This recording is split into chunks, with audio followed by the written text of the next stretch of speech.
Hi everybody, my name is Fandeep Kaur. I'm an educational psychologist working for the City of Wolverhampton's Educational Psychology Service. Hi everyone, I'm Robin Bullingham. I'm a trainee educational psychologist at the moment, and I'm also working at Wolverhampton Educational Psychology Service. Thank you for tuning in today for this training on attachment. What we hope to do is have a little think about attachment theory and the different work that went into developing the attachment theory. We'll then have a look at the different attachment styles and what this may look like for young people within the classroom. There'll be various points throughout the training for you to pause and have a think by yourself if you're completing this alone, or as part of a group if you're completing this within a group, about so it's for a chance for you to have a think and a discussion around the question that we may ask and how it may be relevant to the young people within your setting. So for the first question, we'd like you to have a think about, what does attachment mean to you?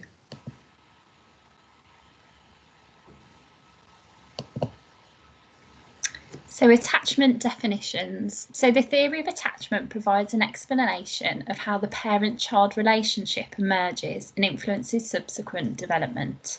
So what we are going to look at today is how attachment relationships can influence how a child presents in school.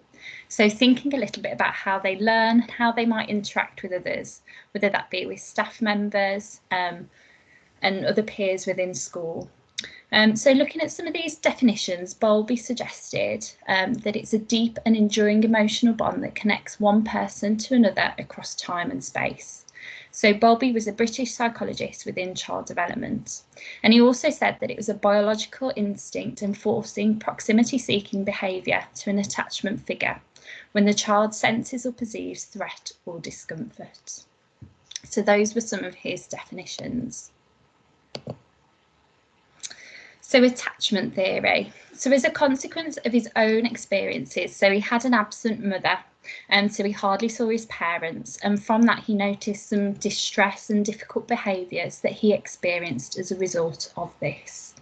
So as a result of this, he looked into some work with delinquent boys and wartime events involving the separation of children from their families. So he noticed changing and difficult behaviours as a result of these separations. So Bowlby developed an interest into child development, and in particular the impact of separations and attachment. So when typical parents observe with their babies, there is a dance that is often seen. So sometimes this can be referred to as the concept of serve and return. So for example, the baby may go out and signal either a sound, a movement, a cry, a look to their parent or caregiver. And then the caregiver will respond. So this would be the serve and return. So each of these patterns of behaviour strengthen the patterns within the brain and that security of attachment. So when the caregiver responds sensitively to the needs of the child, so they may bring some relief to a distressed child, for example, the outcome can have lasting consequences. So a secure attachment can be made. And the attachment theory, so thinking around the time that mothers were needed, around the time in the 1940s, Bowlby noted that the quality of attachment is a predictor of behaviour in preschool.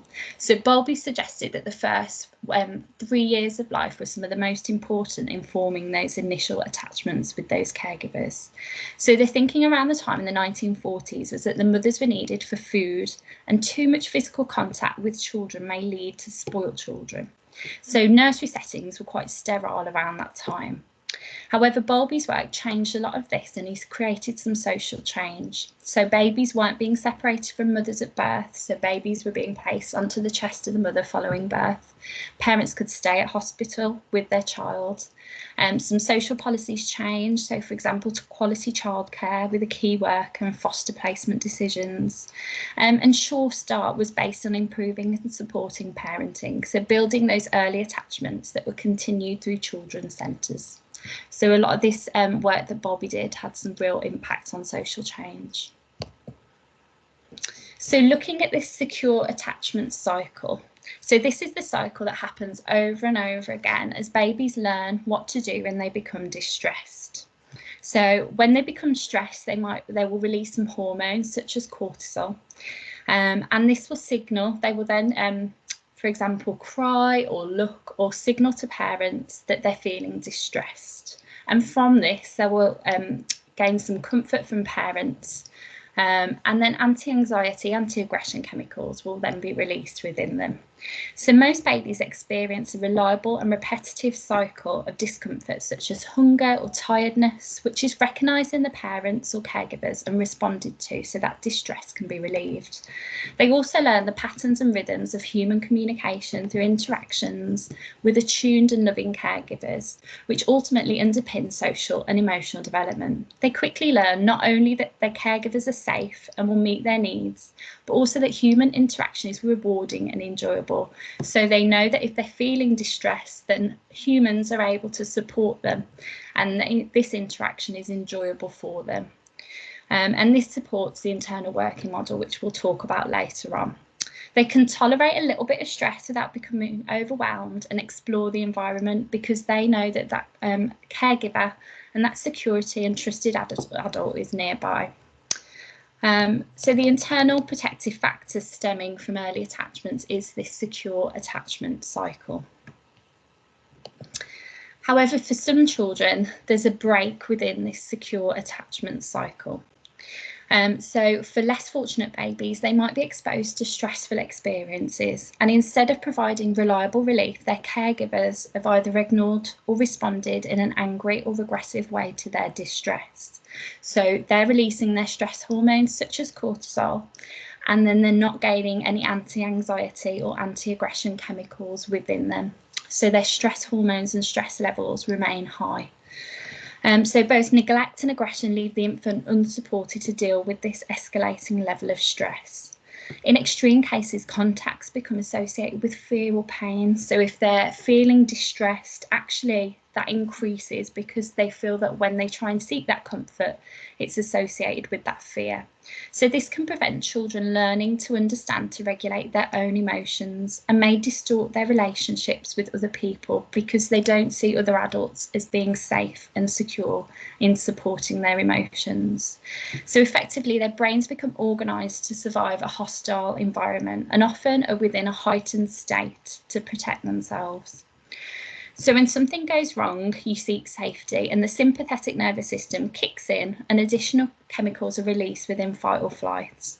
If you've experienced trauma, the first step doesn't occur as they haven't learnt to do this. And actually seeking support hasn't worked for them. So we really need to work on building that back in schools to support them. So that children actually realise that seeking comfort and support will help them.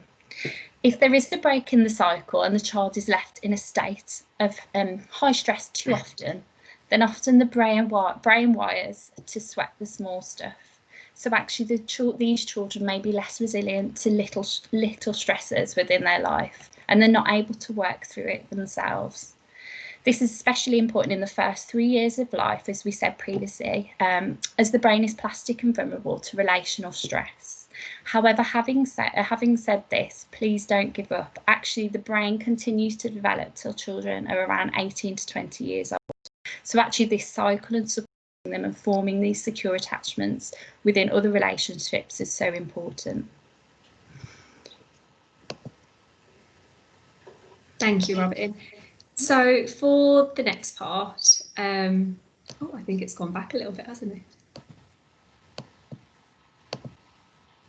There we go. Is that okay? Yes, thank you. So for the next part, we'll be having a little bit of a greater look at the development of the human brain and how this can impact attachment. So when a baby is born, it is born with about 25% of the brain that it will have as an adult. And that happens for a number of reasons, mostly biological, for it to be able to, for a woman to be able to give birth to a young person. And essentially what happens is there's certain parts of the brain that the baby is born with, which we'll talk about on the next slide. And the neurons that the baby has when they are born are mostly quite separate from one another.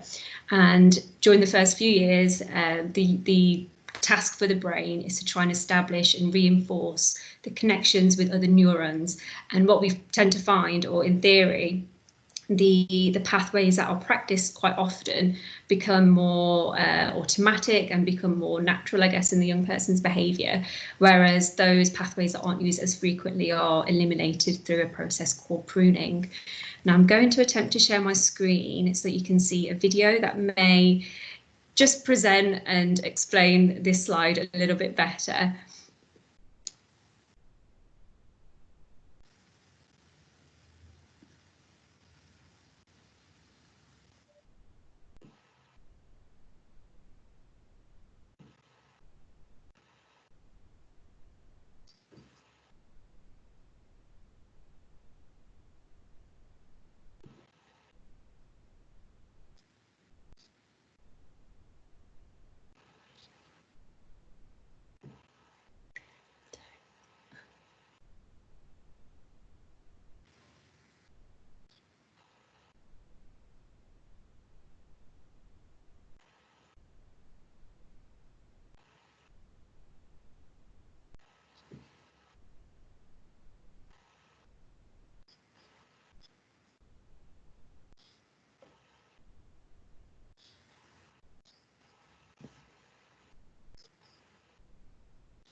So I hope that you could hear that. Could you, Robin? I could only hear it quite quietly, so okay. I'm hoping that'll come louder on the video. Hopefully. The link is on the slide, so if you couldn't hear it or if you'd like to have a look at it again, please feel free to just put it in Google. I'll just go back to the PowerPoint.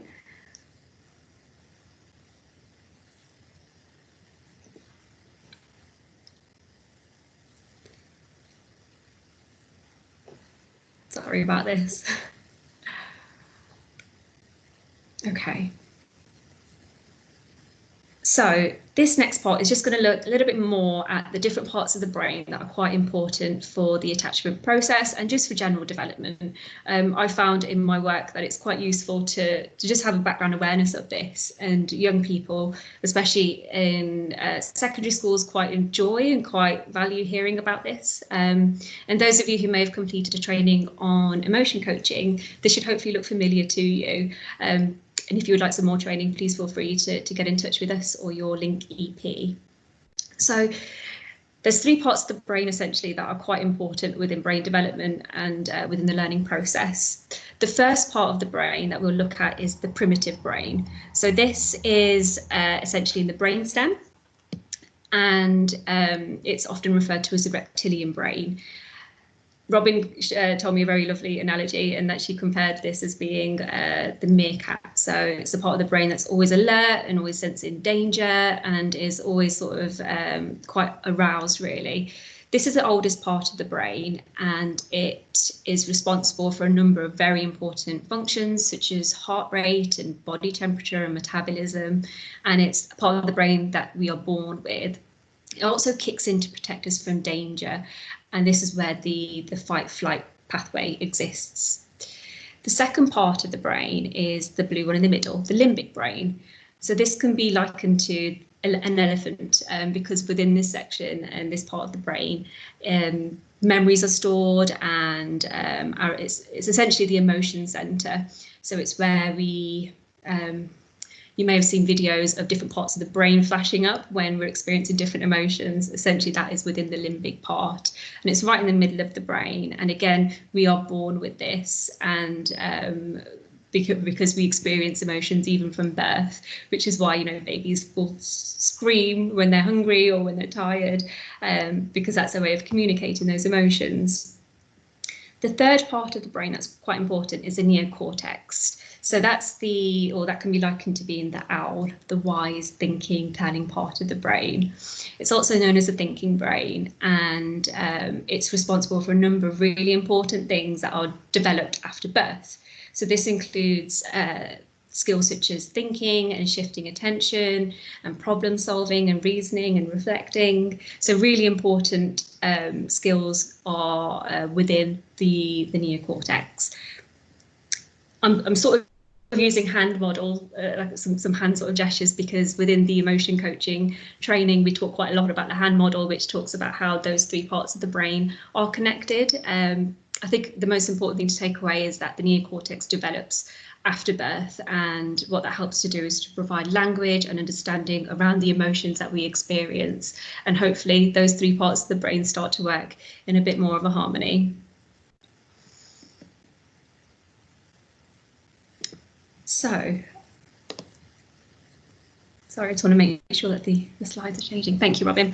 So when a young person is calmed and soothed, it inhibits the fight and flight pathway, as Robin mentioned earlier, and essentially what that helps to do is develop the frontal lobe system. However, poor attachments can result in an undeveloped brain system, affecting all of those skills within the cortex, such as attention and concentration and learning and creativity. And basically the fight and flight pathway is overactivated, and it's almost always on. The next slide is a little bit of it's a brief introduction to the wonders of the teenage brain, which we just thought we would share with you. So, as mentioned, the brain goes through a lot of development throughout the first 3 years, or 5 years in total, really, and that's where the cortex is really developing, even though it continues to develop throughout our lives, but things tend to settle down after those 3 to 5 years. The next major brain development phase occurs during adolescence, and it can go on until our mid-20s. And essentially, things start to shuffle around a little bit. And instead of the thinking part of the brain being in control, the limbic system essentially sits in the driver's seat, and it can have its foot on the gas, and the prefrontal, or the thinking part, is in the back seat. And just as a reminder, the limbic part of the brain is the emotion center, and that's why during the teenage years we may see behaviours such as quite extreme emotions, but also without that thinking part working with the emotion part, we may see behaviours such as poor planning and lack of impulse control, and maybe some more selfish behaviours. Because of all this change in development, more sleep is required also, because there's so much that's going on. And although it may seem that teenagers are lazy, the science suggests that melatonin levels are slightly higher, and that the sleep cycle changes, so that young people are awake later into the night and may struggle to get up in the morning because of the changes in their melatonin levels. So that may be why young people may show those changes in their sleeping pattern. I know during the lockdown, some teachers have mentioned to me that they've had students within secondary schools have been logging on to learning sort of later on into the evening, and have been tuning into their live classes a little bit later, submitting assignments later, and this could be because of their changes in their daily cycle. So that was a very whistle-top tour of the brain and some parts around the development of the brain, which just to give you a bit of background information. But if you would like some more information, there's a link at the bottom of this slide, which is written by Young Minds, and it's an article called "The Adolescent Brain is Literally Awesome," and it's really great. It's a really clear but detailed article, which I've shared with some young people, and it just goes into the teenage brain in a little bit more detail.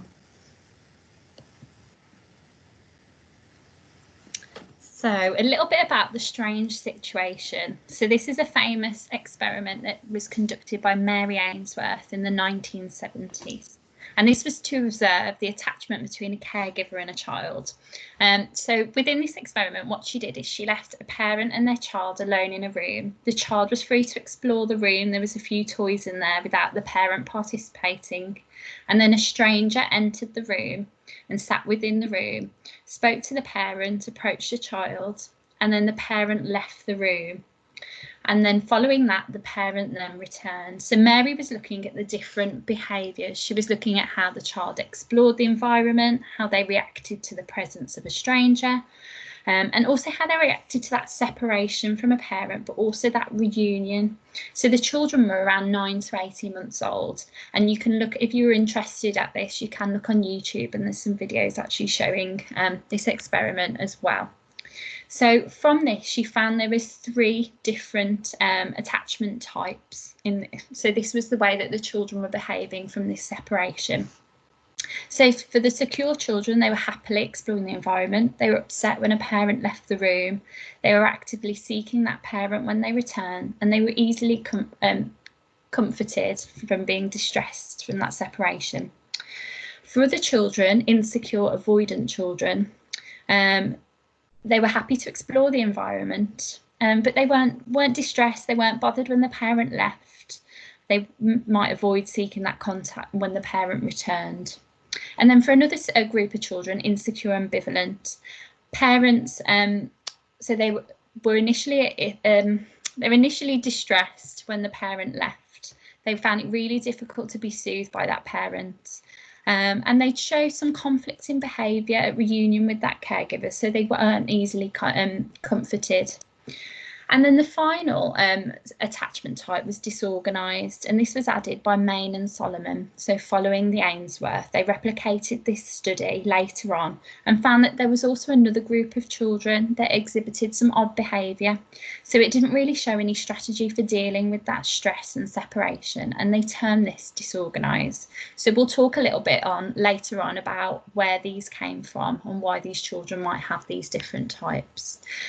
So early research showed that there was around a 70-20-10 ratio. So about 70% of children would have a secure attachment, 20% would have insecure, avoidant, and 10% ambivalent. And this was in the USA. However, other research has shown, for example, in Germany, more children have an avoidant attachment type, so around 40 to 50. 35% in Japan. So this shows real cultural differences in some of these attachment types. So actually, although secure can be seen as the ideal, actually insecure is not uncommon, and it shouldn't be seen necessarily as a disorder. So attachment patterns are helpful for us to interpret why a child might be behaving the way they are within school. And it's not intended as a diagnosis, but as tools to provide a bit of a framework for our thinking, for understanding why these children are behaving the way they are. And there's an attachment continuum, which we are all on, and it's possible to have combinations of different attachment styles. So it's just useful to frame our thinking and think about how we can support these children at school.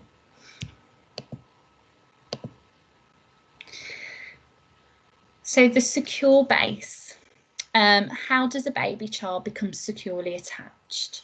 So some of the emotion regulating functions affecting attunement are the empathetic tuning to a baby's child or positive negative feelings. So that's using your facial communication with the child to affect that attunement, and validating their experiences. So when they wander off and explore that environment, affirming their feelings and validating what they're doing. Containing those feelings, so responding to that infant's signals, cooing and different things that they're doing, and providing those basic needs and contacts and setting those limits as well. And that fits in with emotion coaching as well. And then soothing, that tension regulation. And also smiling can stimulate some of the biochemicals, helping brain growth. So that smiling is really important between a child and a parent. And from this, the child develops the internal working model, which we mentioned previously. So for them, they realise that that attachment figure is available, responsive and helpful. So then within themselves, they see that they've got a positive sense of self. And that means that when they look at other relationships and other adults around them, they also see that they're going to be available, responsive and helpful. However, for other children that might have that insecure attachment, they will have a different internal working model at the way they see adults around them. So I want you to have a little think about how you think you would identify a securely attached child or young person. So have a little pause, either within your groups or by yourself, to think about how you would identify these children at school.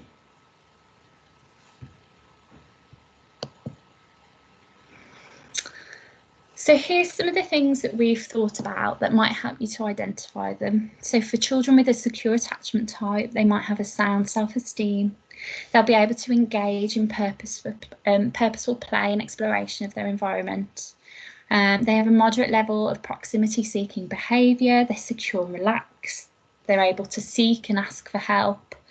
They've developed these expectations around adults that they're available and reliable, so that links with that internal working model. They can read emotions, they have sound resilience, a sound organisation of experience, so they're organised, attentive, purposely involved, sound internalisation of control, so they're emotionally secure, they make constructive relationships, cooperate with others. Sound and age-appropriate stage of development, and they take good advantage of opportunities offered within school and with the community. So thinking a little bit about COVID-19 and some of the concerns of children returning to school, actually for some of these children who've got a secure attachment at home and have spent good quality time with their parents, actually their secure attachment may be strengthened. And so for these children, they will feel confident in separating from these parents, as they know they'll be able to pick them up at the end of the day. They know their parents will be there regardless of that separation. So there are some positives that obviously from COVID that may come from some of these secure relationships being strengthened. So looking at the secure learning triangle, so this is taken from attachment in the classroom, which we've referenced at the ends of the slides. So in a learning situation, relationships, tolerance of uncertainty and task are all related. So for a child with a secure attachment, they can cope with not knowing and having some challenge within the task. They'll engage with the support that the teacher's providing for them. And they'll also relate to the teacher as well within that pupil-teacher relationship. So the teacher needs to support that uncertainty within that safe place. And this forms that secure base for those children.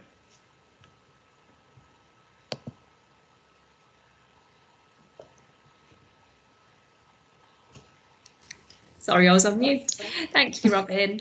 So for the next part, we would like to have a quick think about what you would see if a child was not securely attached. So feel free to pause the training and have a quick think and discussion around what you may see within the classroom.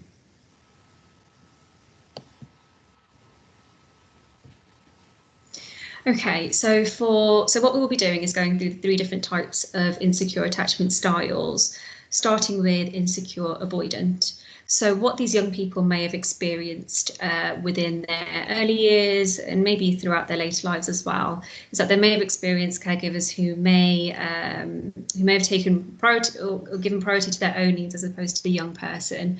Their responses to a young person when in need may have been more irritated and agitated by the child, slightly more annoyed or even unresponsive to a child's distress. And essentially what that may have led to is a child feeling rejected and possibly quite resentful too.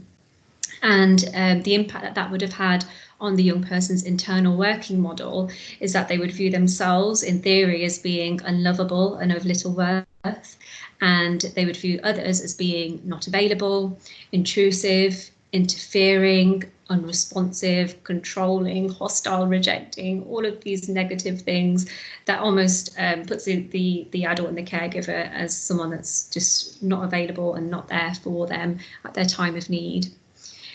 Insecure avoidant attachment style is often associated with the tendency towards to rejecting physical contact and maybe being distant physically from others. So children come to avoid closeness because of the rejection that they may have experienced themselves. They may also become quite hostile and socially isolated, and they may come to rely on their cognitions and become cut off from their emotions instead. And these tend to be the children that may go underneath the surface and may not present as loudly within your classroom, but it doesn't mean that they're not carrying underlying anger and underlying difficulties. So having a look again at the learning triangle, so as Robin mentioned, there's 3 parts that are quite important within the learning process: the young person, the teacher, and the task. And when an individual, in theory, is within the insecure avoidant attachment style, the relationship between them and the adult becomes quite fractured, and what the child tends to do is avoid that relationship, and instead they may become more dependent and more focused on their task, and that can almost be used as a way for the adult to link in with the child. Other behaviours you may see is a young person becoming a little bit defensive, and they may be a little bit misunderstood, as mentioned before. So in terms of what you would see, just to follow on from that, the young person may display behaviours such as being a little bit indifferent to the teacher. They may not like it if the teacher or other adults are within close proximity to them. They may seem a little bit unwilling or unable to accept help, and they may deny that they even need support. They may want to do the tasks independently and autonomously, even when they might not know what to do. They may take refuge in the same kind of task and may quickly give up with a new task, again, because that task was their focus really. So anything new may pose as a little bit of a threat. And there may be limited use of creative opportunities, because that will involve the young person having to interact with other people, including adults, which may just be too risky for them. They may also become quite preoccupied with gadgets such as mobile phones, again, because that limits the interaction that they need to have with adults around them. And quite often the work is not to the standard that they want because they've not been able to access that support from an adult. So it would be useful to have a think and to just pause the training and just consider maybe some young people within your setting who may fit within this profile, and to have a think about what you can do to support them, or what you have done that has been successful for these children who may present in this way.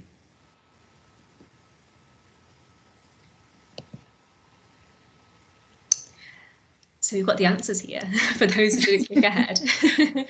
So in terms of support that has been found to help young people who may present in this attachment style, it's been found to be effective to allow the young person to have some degree of control and choice where possible.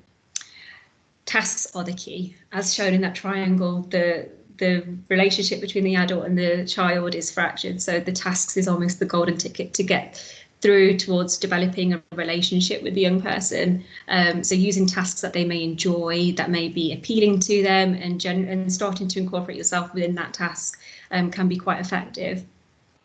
Group work as well has been found to be really effective, although their role shouldn't require too much interactions with their peers, I guess, because it allows them to become a little bit diluted within the group, but they're still part of a peer and social group at the same time. It's been found to be important to avoid talking directly about them, so using metaphors and stories can be quite useful. Using concrete mechanical tasks to involve the young person can be quite useful. I guess if you're at a desk and you've got something there for the young person to look at and for you to look at, it avoids the intensity of your interaction with them, particularly if your relationship may be quite new, or if you're not as familiar to the young person. It's also been found to be useful to give praise that focuses on the young person. So you must be really pleased with yourself, and you've done really well by doing this task. And also by working with all staff to ensure a consistent positive approach. That's something that I think we'd recommend throughout all of this and for all young people, because it's really important. I think it's another thing that's important to note is there's a quote by Karen Treisman who said that any interaction can act as an intervention, even if it's positive. It can help to build upon some of their skills and build upon your attachment with them. So, some of these things you may need to start off quite small, such as the concrete materials, but it doesn't mean that with time when the young person starts to develop their relationship with you, they won't feel more comfortable interacting more directly with you.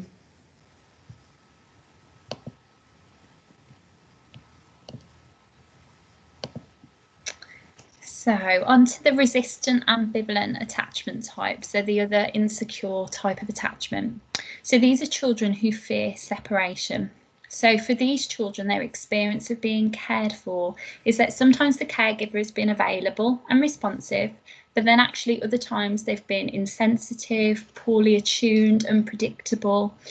So the care is really inconsistent. So sometimes there and sometimes not. So for them, their internal working model is actually for themselves, they're unlovable, they're of little worth and ineffective. And for others, they're unreliable, unavailable, not interested, insensitive and inconsistent.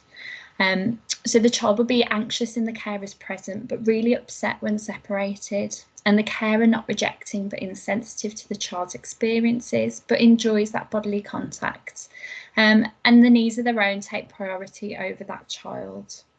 So the child can't trust that responsiveness, which can often lead to frustration and anger within that child. So because things are so unpredictable, they learn to rely on their own emotions and emotional displays. Children may become so tuned into a significant adult that they seem continually on edge. So they're attempting to get their own needs met, but by constantly working out how the other is feeling or what they are doing. Think about these children in the classroom. These might be the children that are constantly wanting that adult reassurance and attention and maybe not leaving your side throughout. These children become addicted to attempting to get the caregiver's attention in order to survive. So therefore they may present as clingy and maybe rejecting towards you as well sometimes. So at the bottom of this, it says that adults are unpredictable. I have to draw attention to myself to get you to notice me and to make sure I get my needs met, even if it's just some of them. I can't rely on you working out what I need and when. So these are the children that are kind of the louder ones within the classroom trying to get that attention. So looking at this learning triangle, so for these children, the child will be preoccupied with the teacher at the expense of the task. So quite different to the avoidant children. So for them, they'll be preoccupied with the staff member. They can't attempt the task without that support from that adult, and they may be unable to focus. So they might be looking around the classroom trying to gain that adult attention. So the child may appear dependent, irritating, intrusive. They'll experience fear when the adult attention is not under their control, or if they can't see the adult within their eyesight. And the adult needs to remain as that adult in charge. So have a little think about what you would see and what this might look like within your classroom. So the learning profile for these children is that their approach to school is that they have a high level of anxiety and uncertainty. Their response to the adult, well, they need that attention. They really depend on that adult to engage with their learning, and they can become quite hostile and frustrated. And the response to the task, well, they have difficulties attempting the task unsupported. They don't feel like they're able to do it without that support, and they'll have a real fear of losing that adult attention. So from that fear, they have an inability to focus on what they're doing, and instead they're quite fearful and thinking about that adult and when they're next going to get that attention. And their skills and difficulty, they're likely to be underachieving as a result of this. So I want you to have a little think about, either on your own or as a group, what could you do to support this child within your classroom? What things do you think would help them in terms of attempting tasks or being a part of school? So the potential answers of support. So really taking an empathetic, boundaried approach with these children, with the use of a key adult, recognising the anxiety that drives that behaviour. Setting small time tasks and gradually increasing that. So by having those small tasks, it may feel far more doable for that child, that they're able to focus and be more independent, as at the end of these small time tasks, they can then get that adult attention. Let the young person know you will get back to them and when that will be. This is so important for supporting that child's anxiety, knowing when that adult will be back. Or it may even be that you leave something of yours, a pen or something on their desk, so they know that you're kind of thinking of them and will be back to collect that. Make sure you get back to them. If you get distracted, acknowledge that. Really think about how that child will be feeling if you're not able to get back to them when you said you would. Avoid the temptation to overhelp. Whilst these children really want your help and want you to be with them through every single step, it's so important that they experience the frustration and develop their own problem-solving skills and independence. And acknowledge how they may feel when they're working. Use some of those emotion coaching strategies and really kind of acknowledge how they may be feeling and how they can work through that.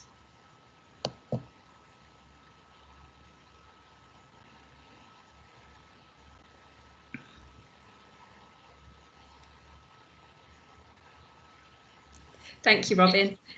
So the final attachment or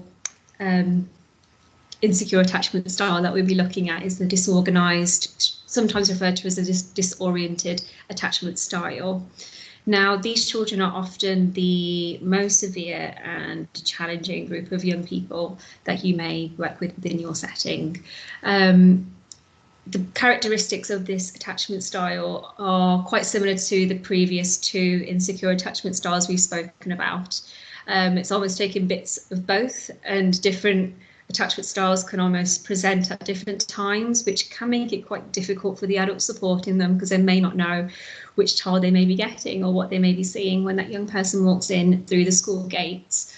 So, you know, sometimes they may be proximity seeking, and then at other times they may avoid any form of adult contact. They may sometimes seem really confident and really outspoken, at other times be the polar opposite. So it can be quite confusing at times as an adult to support young people who fit within this category. The experiences that these young people may have experienced are quite typically the most abusive and frightening and dangerous situations. The young person may have experienced severe neglect as a result. And following these frightening incidents, there may have not been many steps taken to try and repair the damage that may have been caused to that young person's internal working model. And in terms of how that young person may view themselves, it would be as being unworthy of care and as being powerful but bad. And in terms of how they would view others, it would be more so that others are frightening and unavailable. There's a quote at the bottom of this, which is supposedly from a young person who may fit within this category. And it says, "I'm not sure what to make of all of this. I'm conflicted. How do I make sense? I've not learned how to feel safe or understand the social world of others."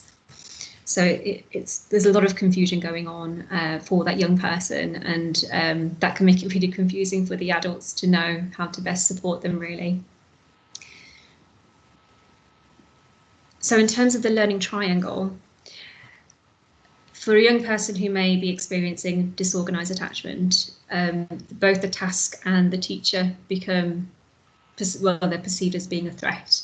So the teacher is contaminated by the unreliability and the danger that was posed by the original attachment figure. And the task threatens the pupil's already pretty fragile sense of self-esteem that they want to have power and control over.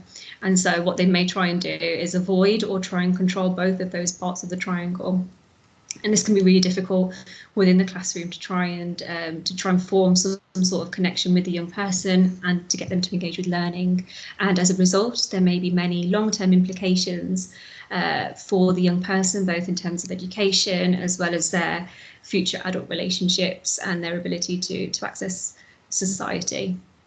So if you could pause the training and just have a think about if there are any young people that you support who may have experienced these types of life events or may present in this kind of way, and what you may see within your setting.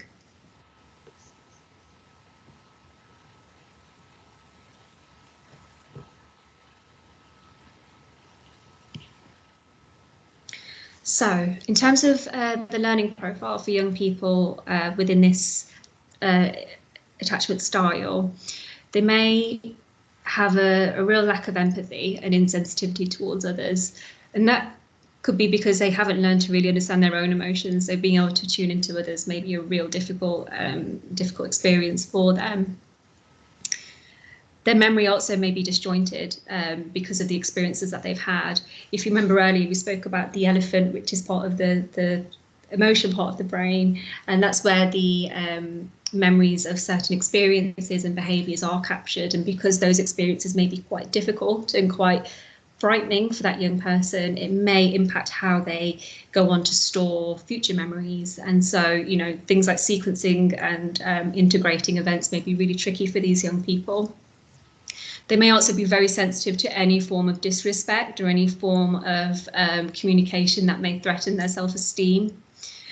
They may display rage, again, which would have been linked to their early childhood experiences. And going back to what we spoke about earlier with the brain development and the different parts of the brain sort of kicking in theory, those within the insecure, disorganized learning profile, these young people may have a dominance of the lower brain and the reptilian brain where the fight and flight pathway exists. They're almost overactivated and are constantly on a sort of a state of alarm, and that impacts their ability to put on the thinking brain, or the owl, which is responsible for planning and shifting attention. These young people may also have constant fears, anxiety, and a sense of helplessness. So they may be hypervigilant to danger and may have a very low capacity for self-regulation.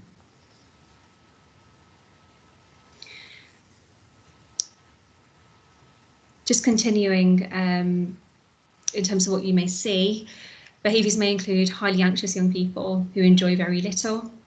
They may notice any slight distraction within the classroom. So this goes back to them being at a constant state of alarm and sense of danger. So we know young people that may be sat in places of the classroom where there's a lot of noise. It can be quite difficult for them to tune into anything else because they're constantly tuning into anything that's going on around them. They may also have an extreme absence of trust for adults or even other young people. They may place a lot of importance on objects, possibly, well, in theory, because this is something that they can control and something that they can manipulate, which can be a bit more difficult to do with other people and with situations around them. These young people may become bullies to other vulnerable people, and so you may see some problems socially within the classroom, within the playground.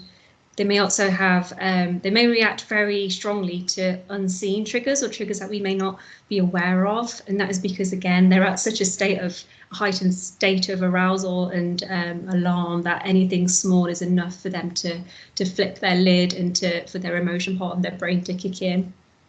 Again, they may be very sensitive to criticism and any implied humiliation, even if that's not what is intended. They may display strong emotions without any apparent meaning, and many of the young people who would have who would be within this category may often be diagnosed with other conditions such as ADHD and ASD, because there is such an overlap between the different behaviours that we may see and these conditions. And so it's really important that a multi-agency approach is used to support and to support with any diagnosing and any sort of development of support plans, because quite often their needs may be misunderstood and misattributed towards these conditions. So if you could pause training and have a think again about if there are any young people in your school who may present in this way, or even if not, what could you do to support the child? Or what have you done in the past to support young people who may present in this way?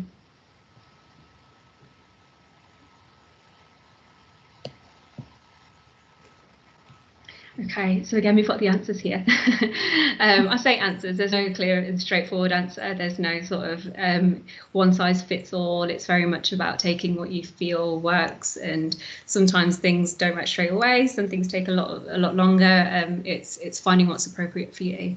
But what's often attributed to supporting young people within this insecure, disorganized style is by having a key adult for support to ensure consistency for that young person. Having a clearly marked routine and structure for classes. So this again increases predictability and helps a young person to know what is coming and what is going, and almost prevents them from having to be surprised by any changes. Using visuals to support with that can be really effective too, and warning them of any changes in advance if possible.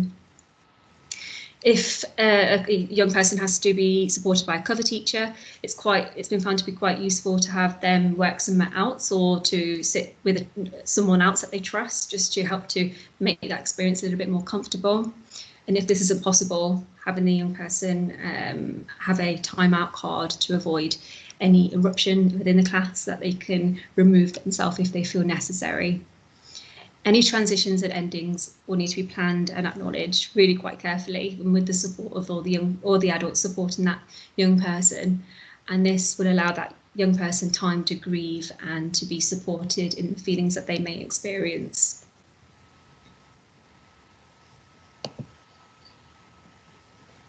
So, questions. We hope that this has given you a clear overview of the attachment theory, and obviously this would be the opportunity now we'd be asking for questions. So we've popped our emails both at the bottom there. So if there is anything that you want to query any further, or any further questions around attachment theory and some of the suggestions that we've made, please feel free to contact us.